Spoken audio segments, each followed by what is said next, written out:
d'entrepreneur n'est pas une vie de tout repos. En septembre 2017, j'ai eu la chance de travailler avec le Comité national des Jeux de la francophonie. Et à cette période-là, on venait de me tendre un chèque de 10 millions. C'est la première fois que je touchais un chèque avec un si gros montant. C'est la première fois depuis que j'ai commencé à entreprendre. C'était un gros montant, mais ne vous y méprenez pas. La vie d'un entrepreneur est parsemée de beaucoup d'obstacles. Alors, après cette fabuleuse expérience, nous allons être confrontés à d'autres difficultés. Par exemple, des clients qui refusent de solder leurs factures, par exemple. Nous avons travaillé avec une ONG, nous avons livré les travaux et plusieurs mois après, le responsable refusait de solder la facture. Donc on était obligé de confier l'affaire à un huissier. Ça c'est un obstacle parmi beaucoup d'autres obstacles. Un deuxième client avec qui nous avons eu des difficultés dont je vais vous parler, c'est un homme politique de la place, en qui j'avais vraiment confiance, je vous assure. J'avais tellement confiance en lui que, quand il m'a confié le marché, je suis allée prendre un crédit, je vous assure. Quelque chose que je ne vous conseille jamais, je ne vous conseillerai jamais. Je suis allée prendre un crédit pour réaliser ces travaux. Mais qu'est-ce qui s'est passé? L'événement a réussi. C'était un grand événement au Palais des Sports de Treichville. L'événement a tellement réussi que je me disais, à la fin, juste à la fin de l'événement, il allait me solder ma facture et tout ça. Et non, jusqu'à présent, je vous assure qu'il n'a pas encore soldé sa facture. Alors que j'ai pris un crédit pour réaliser ces travaux. Et pas plus tard que la semaine dernière, nous avons livré des travaux à une cliente qui a refusé carrément de réceptionner les travaux. Et quand mon collaborateur m'a parlé, j'étais tellement découragée, j'ai dit bon, pour aujourd'hui, la journée est finie, je vais me coucher. Parce que je ne me sentais plus, je n'arrivais plus à réfléchir et je ne pouvais même plus faire de mouvement. J'ai dit bon, pour la journée là, c'est bon, je vais aller dormir. Demain, on va recommencer. Et quelques minutes après, je vois sur mon téléphone un plus 454, j'ai dit, on dirait que la journée va recommencer. J'étais remotivée et puis, voilà, la journée a repris. Donc tout ça, c'est pour vous dire quoi en fait? C'est pour vous dire que la vie d'un entrepreneur, ça ressemble un peu à un électrogramme. L'électrogramme, c'est lui qui montre un peu l'activité cardiaque du cœur. Il y a des hauts, il y a des bas.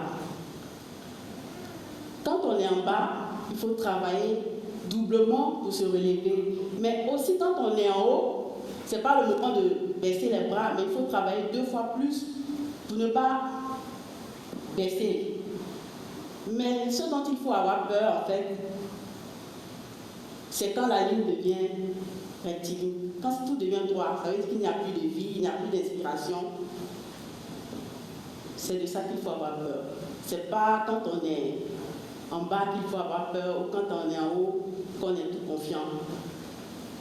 Voilà. Alors, applaudissez-moi un peu pour mon courage.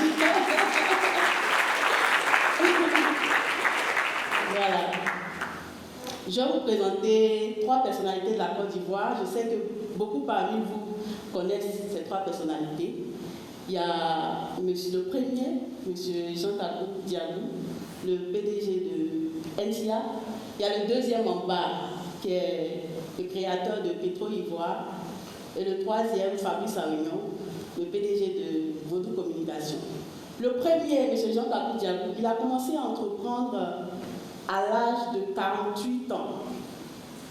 48 ans et 25 ans après, vous-même, vous voyez l'exploit qu'il a réalisé en Côte d'Ivoire. Le deuxième aussi, il a commencé à l'âge de 51 ans.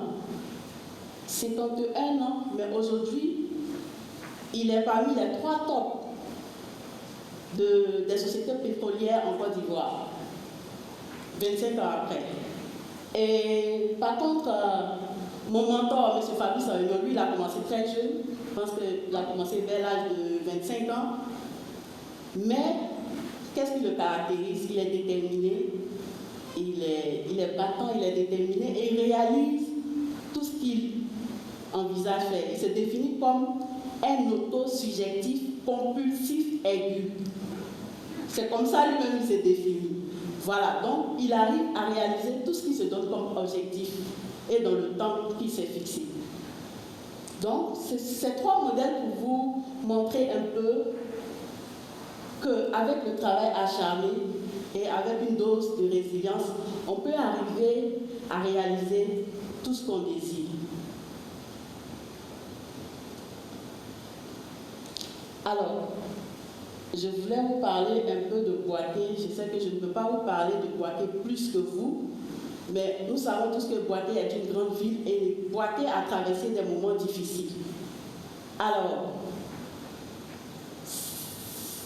la population de Boaké doit être remplie d'une dose de résilience pour pouvoir envoyer Boaké encore plus loin.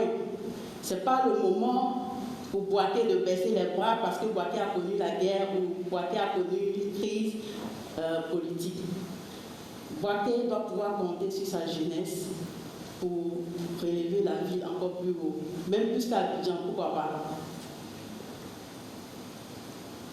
Alors, les qualités pour être un bon entrepreneur. Comme je vous ai présenté tout à l'heure avec les 3 personnalités de la Côte d'Ivoire, pour être un bon entrepreneur, il faut être passionné et déterminé. Il faut être patient et persévérant. Il faut une bonne dose de résilience. Il faut être honnête et intègre, développer des qualités en leadership, se fixer des objectifs avec des délais et réseauter comme je le fais aujourd'hui. Même si on a peur, on a le trac, il faut venir parler de son entreprise, parler de soi pour qu'on rencontre des personnes de destinée qui vont nous aider à aller encore plus loin. Alors, pour finir, j'aimerais partager cette citation avec vous. En matière de réussite, on n'évalue pas les gens en centimètres ou en kilos ou selon les diplômes universitaires ou selon leurs antécédents familiaux, mais on évalue selon la taille de leur mode de pensée. Voilà. Sur ce, merci de m'avoir écouté, de m'avoir accordé